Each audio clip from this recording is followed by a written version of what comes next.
So this is a good friend in New York, Jonah Brooker-Cohn. I'm currently away from my computer.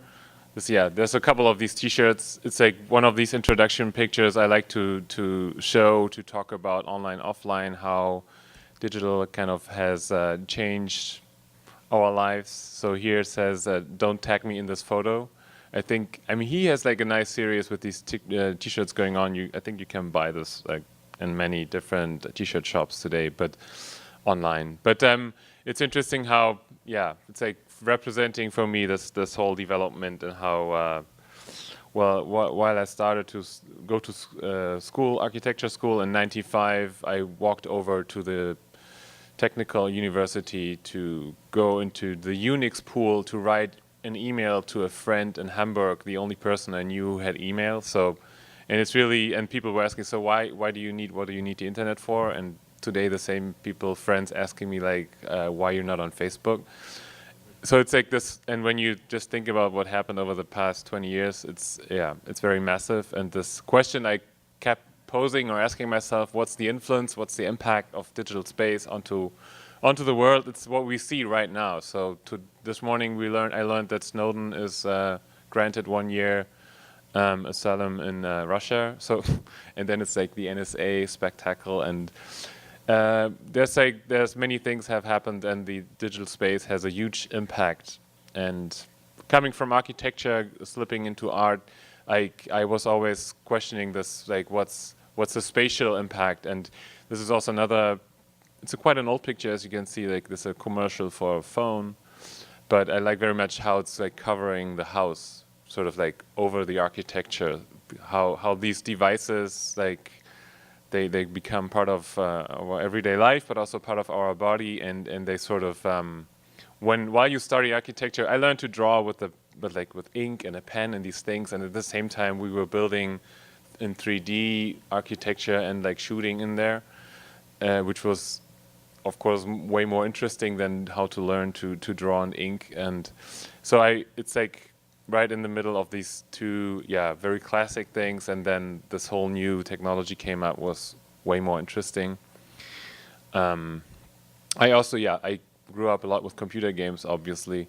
This is another good picture. It's quite old, but it actually still looks like this. It's Potsdamer Platz in Berlin, and on one hand you can tell about architecture in Berlin. It's very poor what they did there, because they rebuilt big parts of the city, but it all looks like more or less like this.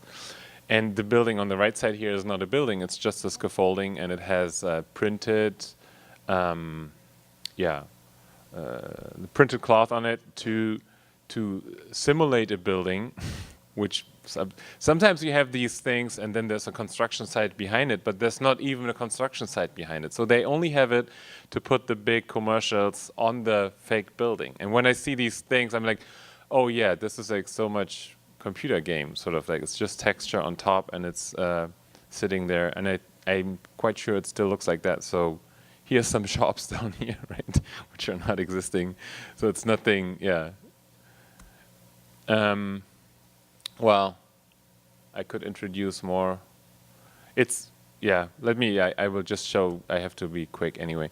Map is a project I started to make in 2006. It's about the Google Maps and the Google Map marker you see here in the middle. This is pictures from Stettin, where I was showing this in 2009. You can zoom in and out of these maps, and there's like one question, you search for a city, and it shows like a search result with this little pin, which kind of is used to be the needle in the map on the wall, casting a shadow, also casting a shadow here on the satellite image. And the more you zoom in, the more you get the feeling maybe it is in the city, or where is it in the city, or should it be maybe like visible.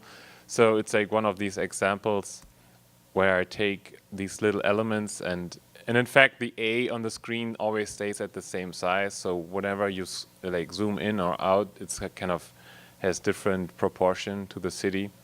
This was in Taipei a couple years ago. This was in Arles in France, also 2 years ago.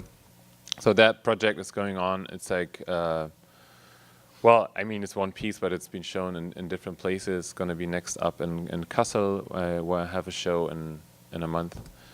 But it explains very much this transition, or this taking these elements, and you see it and, oh yeah, I know this so well, but wait a second, why is it here now? And then you start thinking about different expectations we have. I mean, we live a lot of, we live our lives a lot on screens in different sizes, and the moment that's what I'm interested in, you have this irritating moment that you kind of recognize this, but also there's something wrong about it. And of course, Google will not build these markers to be in the city, but Google will, and they are probably sure, they're already doing this probably in the West Coast or in USA to enter the billboard market out there in the city. I mean, they have cars going around taking pictures. This was like the first step, but also it's not only targeted marketing for us while we look at our phones, but also it's it's obvious that they have all the knowledge about us, so they will have also advertising outside. WoW is about a computer game. World of Warcraft was also very big game, or still is a big game, multiplayer online game, massive multiplayer online game. So thousands of people play these games.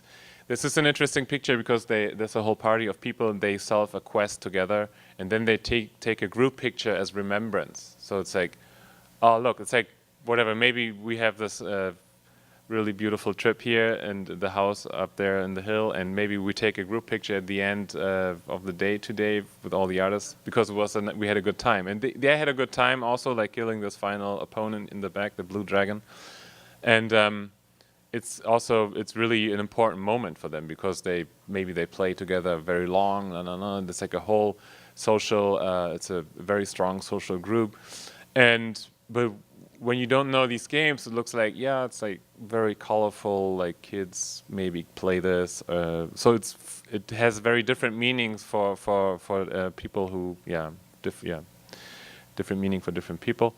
And there are name tags floating above the head of each character, which is just like, the name of the person in 3D. And again, it's like a 2D object on the screen, but it is like just a handle, like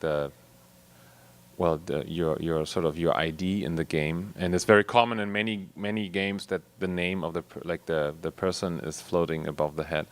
So I have this workshop where I built with a group of people, and mostly this was here with like really World of Warcraft players, and Laguna Beach Museum in US 2 years ago. They built their real names, and we mount them on cardboards, and then we walk our names on poles in the city as if we were the game, and then you can like question yourself, like, is it maybe, are we already playing the game? Also, this is, I mean, Google is bringing out the Google Glass, and next year probably. So and of course they soon all this could be very easily implemented, but I still read these news about how they try to avoid face recognition. Of course they can do it, but we're not implementing it. But it's maybe soon this is going to look like this really for you when you wear your Google Glass. And it has, it questions when you do this in public. It's like it's a fun intervention, and there's many questions then, and it's a lot about privacy. So we're used to, there's certain rules about public space, what you do in public space, and what you're not supposed to do, like strip naked, but people often strip naked on the internet, for example. So there's things you on the internet, it like develop very fast, and there's a different etiquette than on the street. And here, what would it be like just to walk your name? I mean, I can get to know someone on the street and also introduce myself, and you have a name. It's nothing too privacy violating, but it is different, like, to be that visible with it. So this workshop is also, I did this a lot, and also here in Korea, and all kinds of countries.